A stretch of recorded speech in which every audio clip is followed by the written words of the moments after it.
الحمد لله رب العالمين والعاقبة للمتقين والصلاة والسلام على سيد الأنبياء والمرسلين محمد وآله وأصحابه أجمعين.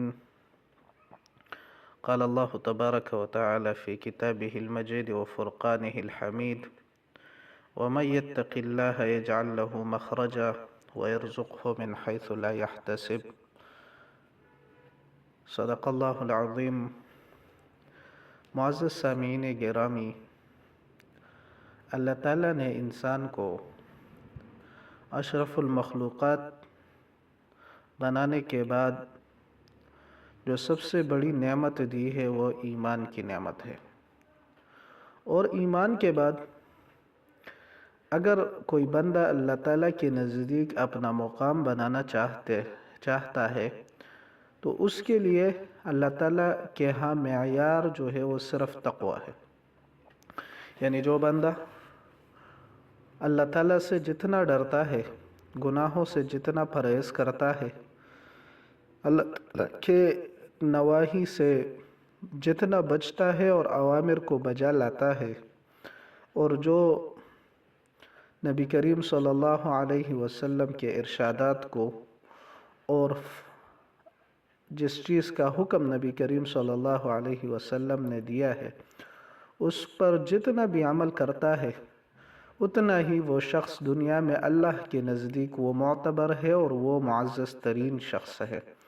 اللہ تعالیٰ فرماتے ہیں: ان اکرمکم عند اللہ اتقاکم، یقیناً تم میں سے سب سے زیادہ عزت دار آدمی اللہ کے نزدیک جو ہے وہ تقوی دار ہے. تم میں سے جو تقوی اختیار کی سب سے زیادہ عزیز ہے.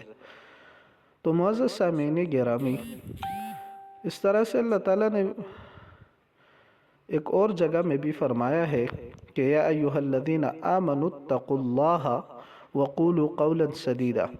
یہ متعدد جگہ پر اللہ تعالیٰ کی طرف سے یہ ارشادات ہوئی ہے کہ آپ تقوی اختیار کیجئے. یا ایھا الذین آمنوا اتقوا اللہ حق تقاتہ، آپ اللہ سے ڈرے جس طرح اس سے ڈرنے کا حق ہے.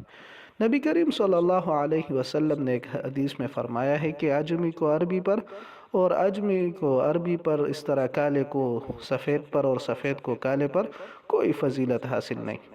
اگر فضیلت کا کوئی چیز ہے تو وہ تقوی ہے. مولانا مودودی رحمہ اللہ سے کسی نے پوچھا تھا، میرے خیال میں وہ شخص ایئر لائن میں کام کرتا تھا، وہ کہتا تھا کہ ہمارے ڈپارٹمنٹ میں اس طرح سے عورت بے پردہ آتی ہیں اور ان سے بد نظری ہو جاتی ہے، تو کیا ہمارے لیے یہ کام جائز ہے؟ تو مولانا مودودی صاحب رحمہ اللہ نے ان شخص کو اپنے اس نوکری سے جو ہے وہ ریزائن دینے کا مشورہ دیا اور فرما دیا تھا کہ اللہ تعالیٰ قرآن کریم میں فرماتا ہے: وَمَن يَتَّقِ اللَّهَ يَجْعَل لَّهُ مَخْرَجًا وَيَرْزُقْهُ مِنْ حَيْثُ لَا يَحْتَسِبُ. یعنی جو شخص اللہ تعالیٰ سے ڈرتا ہے اور اللہ تعالیٰ کے خوف کی وجہ سے گناہوں کو چھوڑتا ہے، اس شخص کے لیے اللہ تعالیٰ مزید راہیں نکالیں گے اور ان کو اس جگہ سے رزق دیا جائے گا جس کا اس کے وہم و گمان میں بھی نہیں ہوگا. تو معزز سامعین، ہم اللہ تعالیٰ کے بندے ہیں اور اللہ تعالیٰ کا یہی فرمان ہے کہ تقوی اختیار کیجئے.